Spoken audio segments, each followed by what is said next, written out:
Good evening, everyone. This evening is our monthly meeting of the Board of Adjustment. We are committed to a transparent process and encouragement of public comment during our meetings. We will be accepting testimony from all parties. If you wish to testify on any particular petition before us this evening using the Zoom platform, please use the raise hand feature. You can raise your hand at any time, and we will recognize you at the appropriate time for the presentation of evidence for each case. If in person, please hand staff your speaker's card. Planners Robin Keefe will be moderating the hybrid meeting and will be asked to provide names of those individuals that wish to speak. I'd like to call the meeting of the City of Wildwood's Board of Adjustment to order. The board members present today are Bob Morris, board member, Kevin Lux, board member, Arnie Sprunger, board member, Mike Lee, board member, and myself, Jared Frank, chair. The Department of Planning staff present is Joe Vunich, Director of Planning, and Robin Keefe, planner. City Attorney John Young and Court Reporter Courtney Talman are also present via Zoom. First, I offer into the record the affidavit of publication pertaining to today's meeting, January 18th, 2024, and take official notice of the zoning ordinance of the City of Wildwood, including Chapter 400, Article 2, authorizing and establishing the Board of Adjustment's powers and duties. And now let me explain the hearing procedure. Please be aware that the information I'm about to describe is also provided on the Board of Adjustment's public hearing procedure handout, which was available online prior and up to tonight's meeting. This hearing is informal in its nature. However, the meeting's proceedings will be recorded by a reporter for future transcription if needed. The petitions are called in the order listed on the agenda. As the petition is called, I will ask a Department of Planning staff member to read each request into the record. Thereafter, the Department of Planning will have opening remarks and a brief slide presentation. Then the petitioner or his or her representative will be asked to state their name and address, be sworn in by the court reporter, make a brief presentation to the board explaining the nature of the requested variance, and present such evidence and witness testimony that may evidence the practical difficulties or unnecessary hardship that warrant the variance. The board will only consider the unique character of the property to determine whether to warrant the granting of a variance. Board members may ask questions to clarify the facts of the petitioner's presentation. When the board is satisfied with the material presented by the petitioner, the chair will then ask if there's anyone present or online who would like to speak in favor or opposition to the requested variance. Each speaker will be asked to provide their name and address, be sworn in, and then provide their evidence and oral testimony. Procedurally, the petitioner may request a continuance at any time during the hearing prior to a call for the vote in order to bring in additional evidence or testimony. The board may also continue the proceedings. After the submission of testimony and evidence from all interested parties, the board will ask a staff person to provide the Department of Planning's report on this matter if requested by any member of the board, the petitioner, or any individual that is participating in person or online. Once all witnesses have been heard, the chair will call for a motion to grant or deny with or without conditions, then the board will vote. At that time, the presentation of evidence relating to the petition is concluded and no further evidence will be permitted. The board may make a decision today. 4 members of the board must vote in favor of the variance for it to be approved. If a variance is approved, the petitioner has 6 months to obtain the necessary permits or establish the use, or it will expire. If the board's decision is unfavorable, the petitioner has the right of appeal to the St. Louis County Circuit Court. This appeal must be done within 30 days of the decision. Ms. Keefe, are there any questions at this time? There is anyone online who would like to ask a question, please use the raise hand feature. I see no hands. Hearing no questions at this time, the meeting will proceed.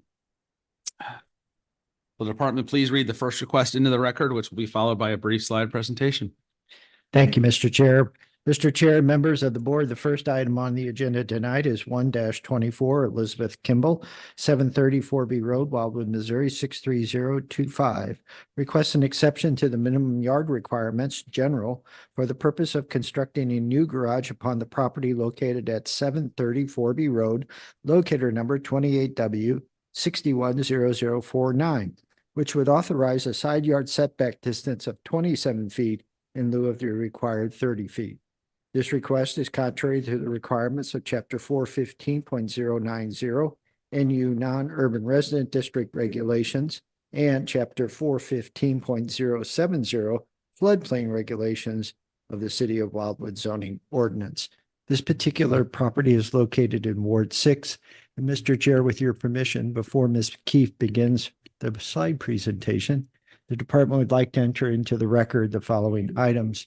Chapter 415 of the City of Wildwood Municipal Code, the zoning ordinance, Chapter 400, Article 2 of the same City of Wildwood Municipal Code, the Board of Adjustment, the file that has been developed and maintained by the department regarding this particular request, and all contents contained therein, including the department's report with recommendation. And then finally, any testimony or evidence provided as part of tonight's hearing. Thank you. Mr. Chair, members of the board. Our first case this evening is in the southernmost part of Wildwood. In fact, the subject lot shares a common boundary with the city of Eureka. This lot is along 4B Road, and it is 3.3 acres in size. The subject parcel is rectangular in shape with a much greater depth than width. It is zoned non-urban residence district and also floodplain non-urban residence district. It is surrounded by a large lot residential development, and it is presently occupied by a single family dwelling along with a 3-car attached garage, a fence in the rear yard, and in-ground swimming pool. In this area, you can see a flag lot to the rear of the subject parcel. The petitioners have noted that they intend to purchase this lot and they're currently in that process.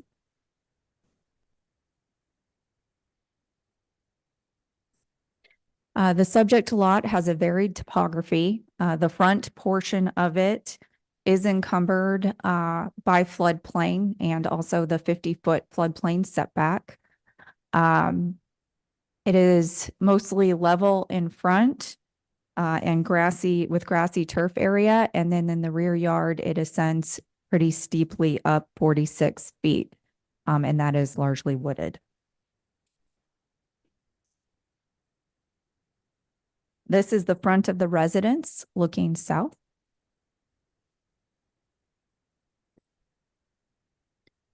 This is looking northwest on 4B Road. And this is looking southeast. This is across the street from the subject property looking north. The petitioner in this case is seeking a setback variance for the western side setback area for a detached garage that has already been approved via the City of Wildwood zoning authorization process. However, it was discovered after this approval by the contractor that the structure was too close to the residence. So the petitioners are requesting a 3-foot intrusion into the western side yard setback area.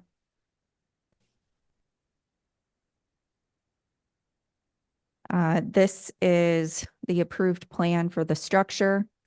It is 25 foot wide and 37-foot long if you include the porch area to the rear of it. This is the existing 3-car garage looking southeast. This is the area of the proposed structure looking south. This is just to note the location of the pool equipment currently. This is looking into the rear yard where the in-ground swimming pool is located. This is looking south. Here we're looking northwest. This is Barna Drive. And this is a portion of that flag lot. And then this is looking southwest. And this is the petitioner's fence. This is looking southeast at the petitioner's residence. This is the front yard of the petitioner's residence. Again, Most of this area is encumbered by floodplain and the associated setback. This is looking north. And then this is looking east at the neighboring lot to the east, and you can see the residence to the rear behind those trees. There are no related variances that have been granted along 4B Road. There are several residences that have been granted variances to the floodplain setback, but that is not relevant in this case. And the department has received no public comments for or against this case. So with that, I bring my presentation to a close. And if you have any questions for Director Vunich or I at this time, we are certainly happy to answer them. Thank you, Ms. Keefe. At this time, will the petitioner please come forward, state his or her name, address, relation to the property, and then be sworn in by the court reporter. Elizabeth Kimball, 730 Forby Road, Wildwood, Missouri, 63025. In relation to the property, Oh, owner. Yep. Sorry. and we'll get you sworn in. Okay. Okay, please raise your right hand. Do you solemnly swear that the testimony you're about to give in this cause will be the truth, the whole truth, and nothing but the truth? Yes. Thank you. Please proceed, Ms. Kimball. Yes. So we originally had this plan for the garage. We have, as you could see, extra vehicles, and 2 other kids are going to be driving here pretty soon. So when we originally built it, we did not think we were going to need this, but we do. And just when the contractor came out to start on the garage pour, we just noticed how close it was to the house. And my original thought process was to have a sidewalk or a breezeway in between the garage and the house that goes back to the pool, just to make it easier to walk back there. And right now, if we keep it the way it is, you're walking straight into the pool equipment. So that won't really work too well. So, he was suggesting that we'll just do a sidewalk all the way around the garage to get back to the pool. And I didn't like that idea. And I think that it'll also just probably have to take away a little bit of our view from our master bathroom too, if we do it to where it is now. So the 3 feet really is all we need just to get it so that it lines up with that gate going back to the pool.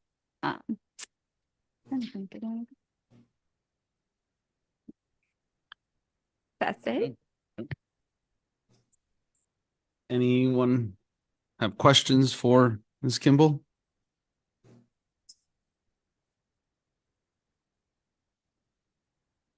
Huh? Anyone in the audience want to speak in favor or against this? Go on.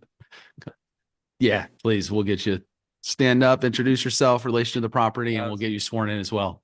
Stuart Kimball, 730 Forby Road, Wildwood, Missouri, 63025, co-owner of the property. We'll get you Okay, please sworn in. raise your right hand. Do you solemnly swear that the testimony you're about to give in this cause will be the truth, the whole truth, and nothing but the truth? Yes. Thank you. Go ahead, Mr. Kimball.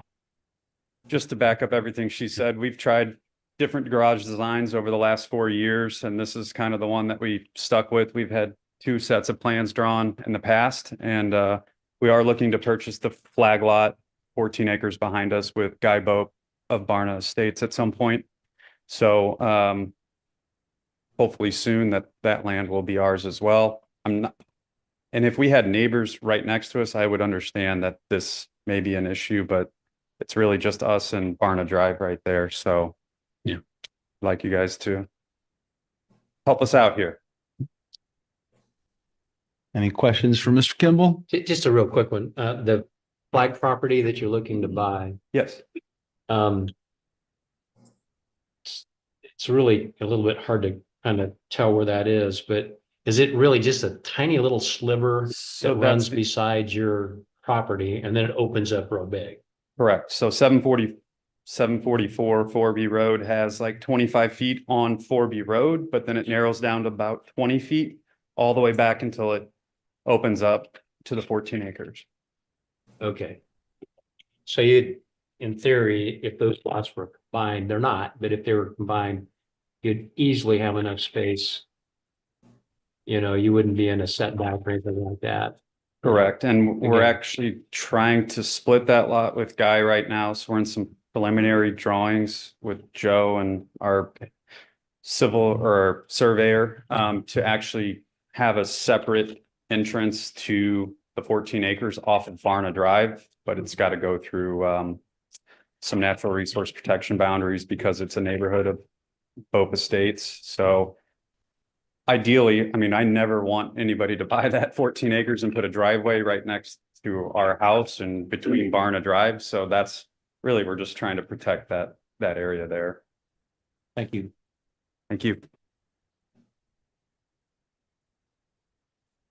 In the, Mr. Kimball or Ms. Kimball, in the department's report, they had indicated that they'd like to see a final landscape plan for the western facade of that structure.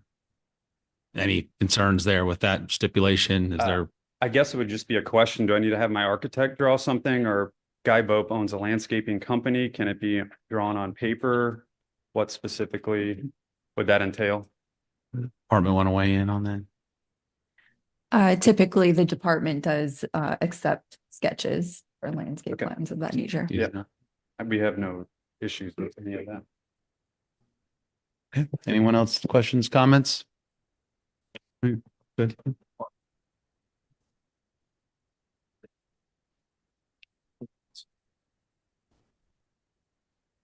Back. I can't hear you. Have your mic on. Sorry. So as a condition, would they redraw the setback 27 feet? And then a certain distance front and behind, and then come paper it back down to the 30 feet? And then if they go forward with the land acquisition, would they combine the lots to where it would then become compliant, or would we keep those separate? How is the future tie into this, I guess? It's a very good question, but for the most part, the department has viewed this as the 14-acre site that the petitioners are trying to purchase really doesn't come into play at this stage. And if they were to combine the flag portion, so to speak, or the flag pole portion of the lot, then obviously the variance wouldn't be necessary. So from the perspective of the department, you could view it as temporary, but not knowing how outcomes of real estate purchases sometimes go, we're looking at it from the perspective of the typical things, the physical characteristics of the lot, and in this case, more so than anything, just the impacts, which are minimal, if any. So if we discount the future transaction and we reset it at 27 feet around the garage, then it's the problem's resolved regardless of whether they combine the lots or not. Correct. And as the board may be aware, or if we haven't mentioned it, when a variance is granted, it's specific just to that project, that garage. If the petitioners were to construct something again, the 30-foot setback would still apply, where the board is only granting it for this specific request. Mhm. I actually have another question. I don't know if it's for right now or for when you do your final report. This is for the city. In your recommendation, not only is there mention of a landscape plan, but it also, you're recommending future evidence of purchase of the flag lot. Is the city suggesting that before they can build their garage, they need to show that evidence that they purchased the flag lot? From the department's perspective, no, I would again treat the variance as something that would be acted upon tonight if the board is favorable. And all the department is asking for is just verification, so we can kind of close the loop and put it as part of the file. So what if they never purchased the flag lot? Then the variance would stand. Again, the department doesn't want to make the variance conditioned on an action of another person. the variance should be conditioned on the consideration by the 5 board members hearing the case tonight. Again, from the perspective of the department, we're just kind of more curious than anything, I guess, in that regard. Okay, so that's not really a condition No, on, it, okay. yeah, Okay. if it. I was a little If it's confused worded with that way, then that's a mistake on my part. Okay, I just was curious what that really meant. Okay. Yes, and my apologies, because again, having the board make a condition on a third party obviously is really problematic, Yeah, so. it would be, yeah, right. Thank you. Any other questions, comments for the petitioners or the department?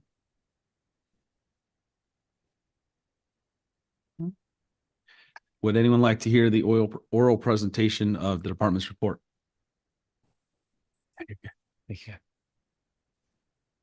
Seeing none, any final comments from the department? I believe Director Vunich has probably covered our comments at this point, but the department is supporting this request given the minimal nature of it. At this time, we will close the proceeding for a vote. Can I have a motion to approve, a motion to deny, or approve with conditions? Thank you, Mr. Lee.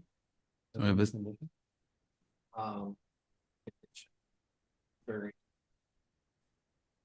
So. There is no condition.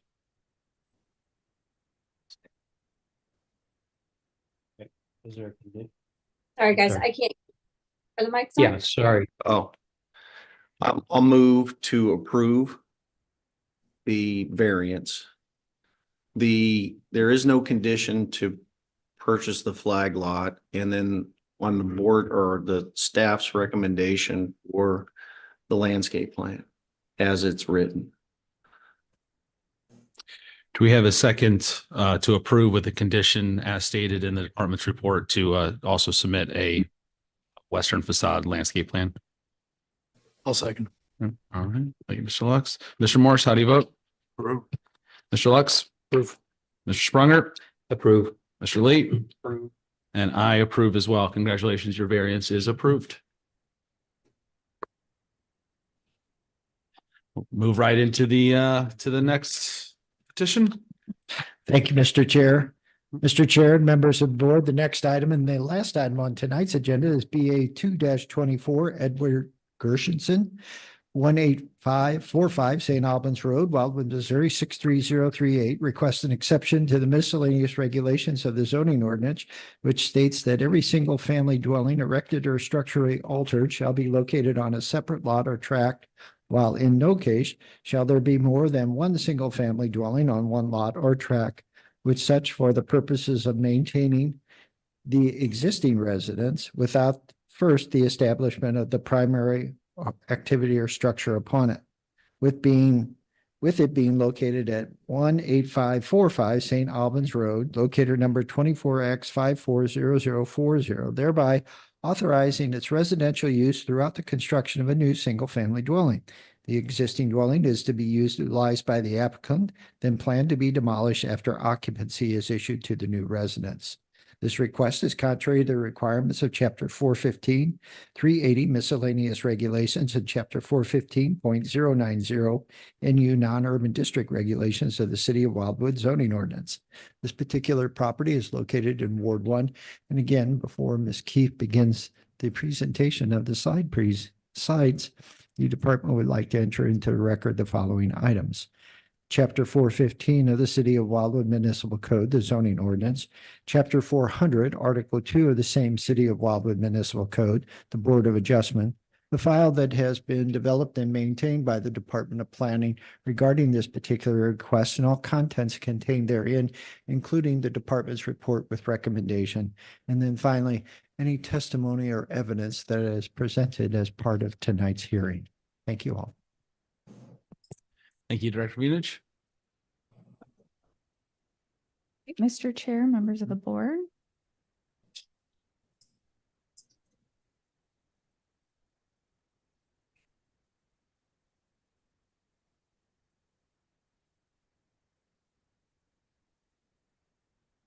Nope, I'm good again. All right, thank you. Apologies for that technical difficulty. Our first case, or our second case this evening, is a 5.76 acre tract of land on the north side of Highway T or St. Albans Road, and one property removed to the west of Highway 100.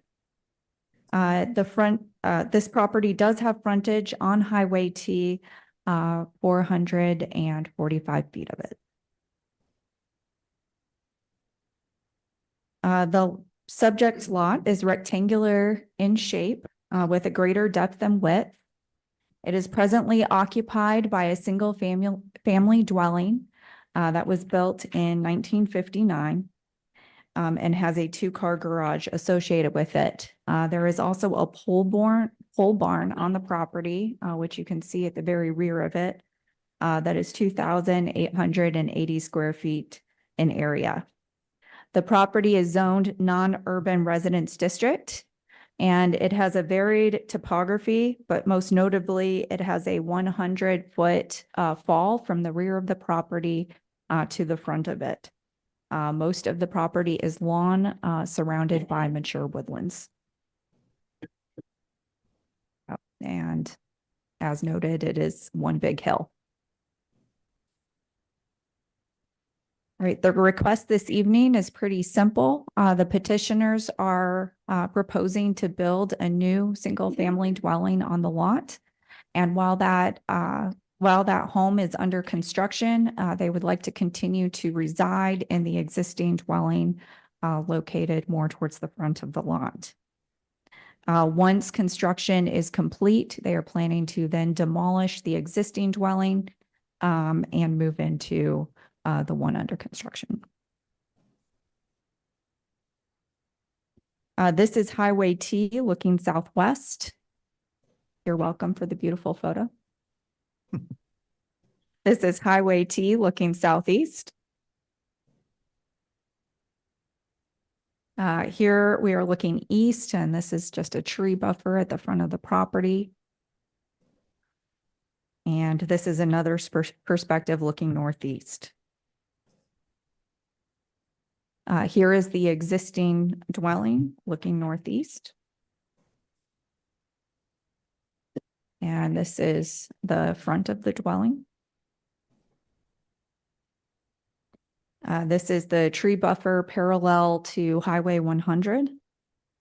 And we're looking northeast. And this is the general location of the new dwelling, the proposed. This is the rear of the existing dwelling looking southwest. This is just another perspective looking northeast at that same location for the proposed dwelling. And you can see some of the outbuildings in back. This is looking northeast, set further south of the property. Here you can see a retaining wall up to the rear porch of the existing dwelling. This is looking northwest. And this is looking southwest at the petitioner's driveway. It was a nice time of day to visit the property. No variances have been granted to this lot. And there has been one comment in support of this request, though not from an immediate neighbor. If you have any questions at this time, the department is here to answer them. Otherwise, my presentation's at a close. Thank you. Thank you. This time, will the petitioner please come forward, state his or her name, address, relation to the property, and we'll get you sworn in by the court reporter. Ed Gershenson, I'm the owner at 545 St. Albans Road. Get you sworn in here. Please raise your right hand. Do you solemnly swear that the testimony you're about to give in this cause will be the truth, the whole truth, and nothing but the truth? I do. Thank you. Mr. Gerson, if you could explain the nature of the request and the hardship or practical difficulty necessitating the variance. Yes, my wife and my family have lived there for like 40 years. And We would, our house is older. It's been remodeled, but we'd be analyzed about, remodeling again, but it's not what we want. So we would like to build a new house. And there's enough room behind my existing house. There's a flat spot to build a new house. And, not affect where we live. I would prefer not to have to go rent a house for 9 months while this one is being built, is the main reason. And it'd be nice to be able to stay on the property and watch the thing be built, and I live there, so protect the place and whatnot. So we would like to build a house. The drawing here that is pretty close to where it's going to be, maybe twist a little bit, but the architect is still working on it, but that's the ideal spot for the property, for the house. If you notice on these drawings, I own the property behind me, which is to the north, and I own the property to the west. I have a daughter and son-in-law, grandkids that live right behind me, and they come right over. We're planning on putting a pool behind our house, so my son and daughter-in-law plan on moving next door to me on the west, on that property when they gets deeded over to them. So I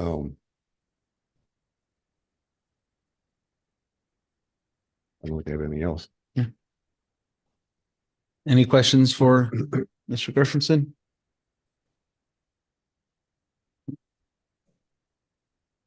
Any speakers in the audience that want to speak in favor or in opposition of this request?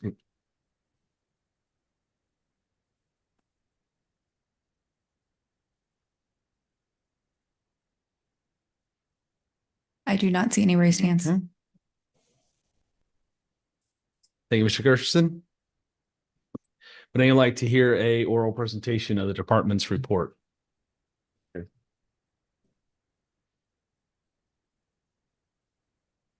Seeing none, any final comments from the department? Thank you, Mr. Chair. Mr. Chair and members of the board, Ms. Keefe and I have reviewed the proposal, and we are recommending the board support the requested variance. The board has supported similar variances throughout the city of Wildwood over the years. It just makes practical sense from the standpoint of allowing the property owners to reside on the lot while the new construction is underway. And in the case of Mr. Gershenson, he has committed to the demolition of the existing residence once occupancy is gained of the new. We do have several conditions associated with this particular recommendation, favorable recommendation. The first being that it is effective for only 24 months, 2 years. That'll give ample time, the department believes, to complete the architecture, design, engineering, and construction. The second condition is obviously once the residence is occupied, the new residence, that the demolition proceed forward on the old. And then we would ask Mr. Gershenson just to sign a letter saying that he understands the conditions and will meet them. If there are any questions regarding this particular recommendation conditions, Ms. Keefe and I would be glad to answer them at this time. Thank you. Any questions, final comments from the board to the department? Thank you again. Thank you, Director Munich. This time we will close the proceeding for a vote. Can I have a motion to approve, a motion to deny, or approve with conditions? I'll make a motion to approve the variance request as stated in the recommendation by the city. It's kind of long, so I don't want to say the whole thing over, but based on the recommendation, yeah. Do we have a second to approve with the conditions as stated on the recommendation report by the department? Thank you, Mr. Morris. Mr. Morris, how do you vote? Approve. Mr. Lux? Approve. Mr. Sprunger? Approved. Mr. Lee? And I approve as well. Congratulations, your variance is approved with the conditions as stated. Thank you, Mr. Carson.